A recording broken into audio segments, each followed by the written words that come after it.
નમસ્કાર દર્શક મિત્રો, હું છું રિપોર્ટર યાસીન બાબોર અને આપ જોઈ રહ્યા છો ફતેપુરા લાઈવ। આજના મહત્વના સમાચારની વાત કરીએ તો સિંગવડ તાલુકામાં એસટી બસ સ્ટેન્ડ બનાવવા બાબતે સિંગવડ તાલુકા કોંગ્રેસ સમિતિ દ્વારા સિંગવડ તાલુકા વિકાસ અધિકારીને આવેદનપત્ર આપી રજૂઆત કરવામાં આવી। તારીખ 25 ફેબ્રુઆરી 2025ના રોજ સિંગવડ તાલુકાના મુખ્ય મથક સિંગવડ ખાતે સિંગવડ તાલુકા પંચાયત કચેરી ખાતે સિંગવડ તાલુકા કોંગ્રેસ સમિતિ દ્વારા સિંગવડ તાલુકા વિકાસ અધિકારીને આવેદનપત્ર આપીને સિંગવડ તાલુકામાં એસટી બસ સ્ટેન્ડ બનાવવા બાબતે રજૂઆત કરવામાં આવી છે।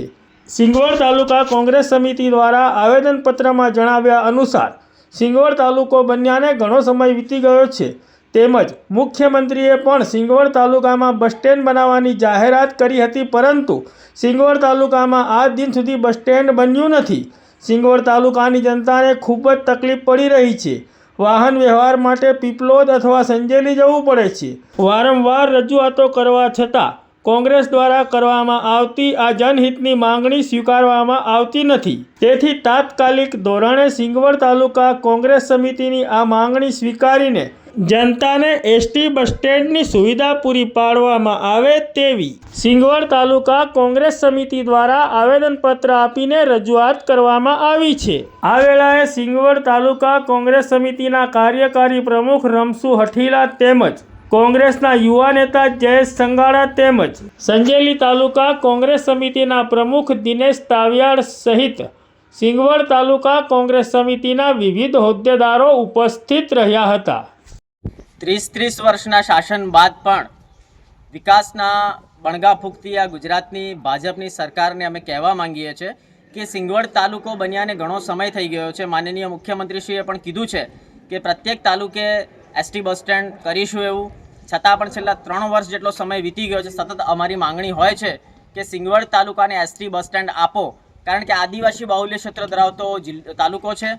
જનતા વધુ પડતું મજૂરી અર્થે ગુજરાતના અલગ અલગ ક્ષેત્રોમાં જતી હોય છે, પણ સિંગવડ તાલુકામાં બસ સ્ટેન્ડ ન હોવાને કારણે જનતાને ક્યાં તો અહીંયાથી 25 કિલોમીટર દૂર પીપલોદ, ક્યાં તો 20 કિલોમીટર દૂર સંજેલી જવું પડતું હોય છે।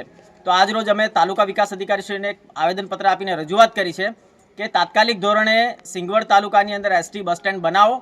સાંસદશ્રીનો વિસ્તાર છે, ધારાસભ્યશ્રીનો વિસ્તાર છે, ગુજરાતના શિક્ષણ મંત્રી અને દાહોદ જિલ્લાના પ્રભારી મંત્રી એવા કુબેરભાઈ ડિંડોરજીનો વિસ્તાર છે, છતાં પણ આ તાલુકો આજે પણ બસ સ્ટેન્ડથી વંચિત છે।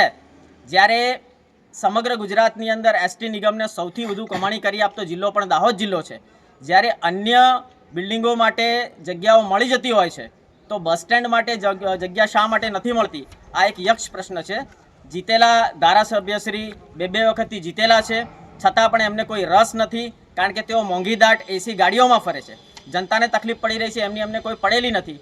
કોઈ પણ પ્રકારના જીતેલા ઉમેદવાર કે કોઈ પણ પ્રકારના વિપક્ષના હારેલા ઉમેદવાર કોઈ પણ વ્યક્તિને સિંગવડ તાલુકાની જનતાની આ સમસ્યાઓ દેખાઈ નથી રહી। એટલે આજ રોજ સિંગવડ તાલુકા કોંગ્રેસ સમિતિના અધ્યક્ષના નેતૃત્વમાં આજે અમે તાલુકા વિકાસ અધિકારીશ્રીને એક આવેદનપત્ર આપીને રજૂઆત કરી છે કે જો આવનાર 1 મહિનાની અંદર આ બસ સ્ટેન્ડની જગ્યાની ફાળવણી ન થાય તો અમારે મજબૂરીવશ આજ તાલુકા વિકાસ અધિકારીના પ્રાંગણમાં ગાંધી ચિંધ્યા માર્ગે આંદોલન કરવું પડશે।